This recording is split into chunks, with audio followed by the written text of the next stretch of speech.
Good morning, students. Today discuss about geography, chapter number 1, संसाधन. It's called the resources.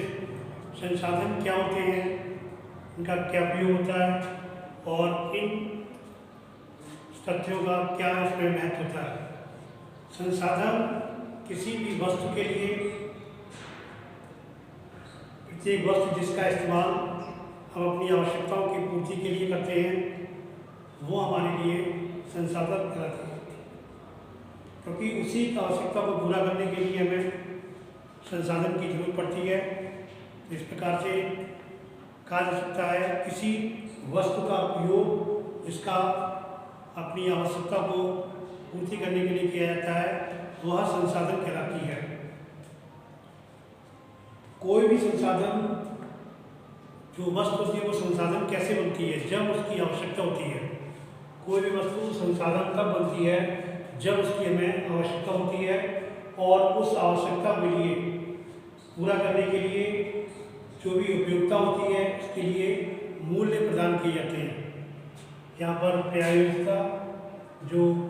प्रयोज्यता होती है, उसमें कहा जा सकता है कि यदि उपयोगी है, यदि कोई वस्तु हमारे लिए उपयोगी है तो निश्चित ही उसका प्रयोग करने के लिए या एक पदार्थ अथवा वस्तु की उपयोगिता को हम एक संसाधन बनाती है और उपयोगिता को ही प्रयोज्यता कहा जाता है. मूल्यवान, अगला शब्द इसमें आया है मूल्यवान.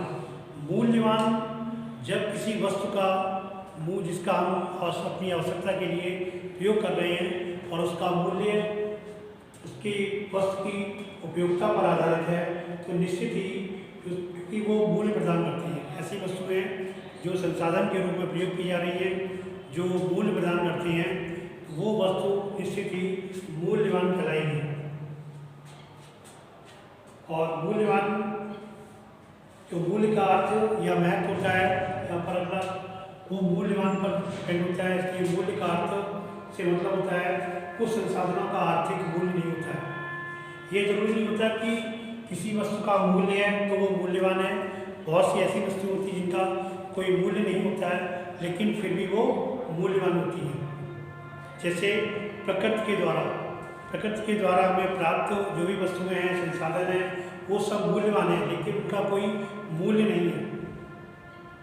तो मूल्य का मतलब उसके बदले में कोई धन हमें देना पड़ता है, उससे मतलब नहीं होता, बल्कि मूल्यवान वस्तु वो वस्तु भी है जिसका कोई निर्धारित मूल्य नहीं है.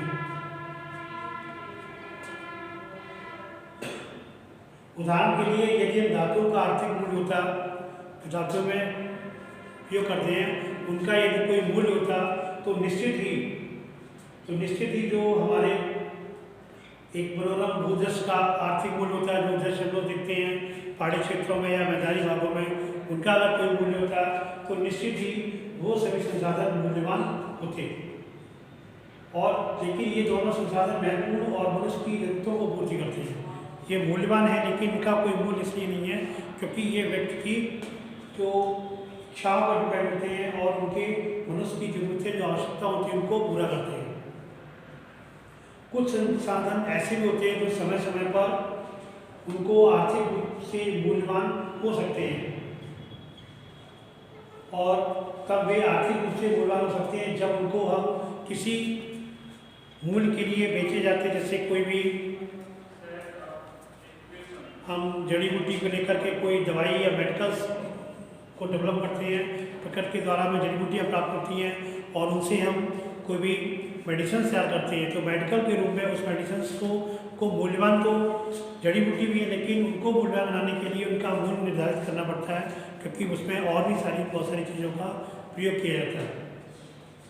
अगला था पेटेंट से मतलब यहाँ होता है कि जिसका तात्पर्य किसी भी विचार या किसी आविष्कार पर एकमात्र अधिकार से होती है. तो जब इसका कोई विचार या उसका आविष्कार किया जाता है अधिकार, तो वो चीज़ वस्तु संसाधन हमारे लिए पेटेंट हो जाती है।